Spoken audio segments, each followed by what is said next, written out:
Bener-bener muka ya Kak, bukan bentuk samar-samar atau abstrak. Bener-bener ada orang yang diem nempel di kaca luar. Halo, balik lagi di Payung Misteri bersama aku Alia. Gimana kabar kalian? Semoga kalian semua dalam keadaan sehat. Dan buat kamu yang baru di channel ini, selamat datang. Jangan lupa klik tombol subscribe-nya terlebih dahulu, biar kamu gak ketinggalan video menarik lainnya dari Payung Misteri Channel.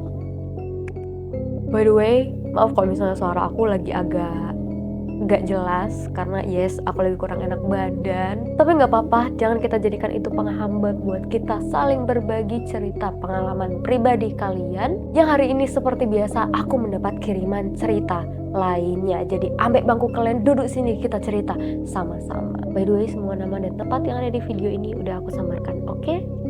Hai kakak, nama aku Ica. Jadi gini kak, sebenarnya aku tuh udah lama nyadar kalau aku punya kecenderungan pareidolia.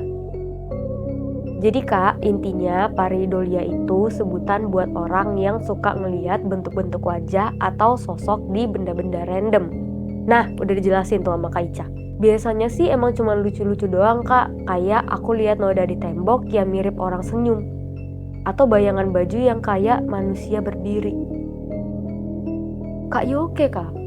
Tapi ada satu kejadian kak yang sampai sekarang masih nempel karena rasanya beda, lebih ke mengganggu sih kak. Waktu itu aku tinggal sendirian di kos yang lama. Nah kamarnya itu punya satu jendela besar yang kacanya itu agak burem kak. Jadi kalau dari luar ada cahaya motor atau mobil lewat, bayangannya itu mantul ke dalam kamar dan bikin bentuk yang aneh-aneh. Awalnya sih aku santai-santai aja kak, paling ya bercanda-bercanda kayak, wah ada kakek-kakek di kaca. Loh kok kayak muka bebek? Kak, jika menurut kakak itu normal dan itu biasa aja dan itu lucu, kayak kita nggak perlu lanjutin ceritanya deh kak, kayak kita harus stop sampai sini aja.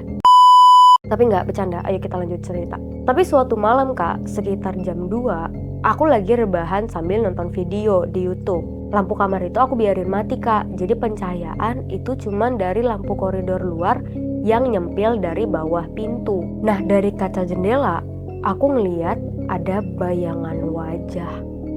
Bener-bener muka ya kak, bukan bentuk samar-samar atau abstrak. Bener-bener ada orang yang diem nempel di kaca luar.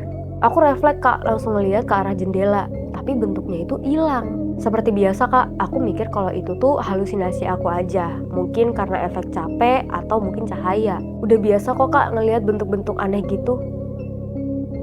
Kok bisa kamu biasa aja gitu tuh kok bisa? Tapi yang bikin aku gak bisa tidur malam itu adalah bentuk wajah itu muncul 2 kali. Yang pertama itu di kaca jendela. Yang kedua di layar HP aku. Coba deh buat kalian yang lagi nonton video ini, coba matiin HP kalian deh. Siapa tahu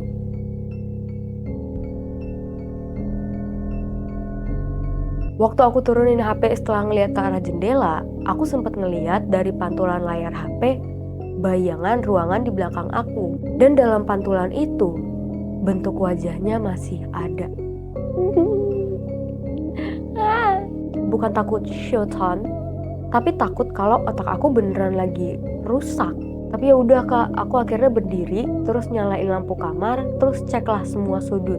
Gak ada apa-apa. Dan anehnya setelah lampu nyala, efek pareidolia itu bener-bener hilang total kak. Bentuk apapun di kaca itu langsung kelihatan kayak noda biasa aja. Aku nyoba positive thinking aja sih kak, mungkin itu cuman efek cahaya dari video yang ada di HP, terus ketemu pula sama bayangan yang di luar, terus otak aku yang lagi ngantuk jadi nyambungin deh bentuknya. Kejadiannya itu cuman sekali kak, terus setelah aku pindah kos, aku gak pernah ngalamin hal yang sejelas itu lagi. Pareidolia aku tuh udah balik normal, paling cuma lihat bentuk-bentuk lucu yang gampang dijelasin lah. Cuman emang kadang pas lampu kamar mati dan HP aku mantul ke kaca, aku masih inget betapa jelasnya wajah itu waktu muncul di pantulan layar. Dan aku bener-bener gak yakin apakah itu cuma pareidolia atau otak aku saat itu emang ngasih lihat sesuatu yang sebenarnya bener-bener ada. Segitu aja kak cerita dari aku. Buat teman-teman yang punya pareidolia juga, aku kirim semangat ya buat kalian. Terima kasih buat kakak Ica sudah berbagi pengalaman bersama kami. Dan buat rating ceritanya aku kasih 9/10. Gak tahu, aku nggak tahu mau bilang apa. Yang pasti ini tuh serem. Cara kerja otak itu kita nggak ada yang tahu. Maksudnya bener-bener random banget gitu loh. Ya, udahlah 9 dari 10 lah pokoknya. Tapi menurut kalian gimana guys? Apa yang bakal kalian lakuin kalau kalian jadi si kakak Ica ini? Apakah kalian juga mungkin punya pareidolia yang sama? Atau mungkin lebih parah dan kalian punya pengalaman pribadi soal pareidolia kalian ini? Boleh langsung ceritain ke Instagram @payungmisteri dan kita bakal bahas di video selanjutnya. Aku Alia pamit undur diri, bye bye.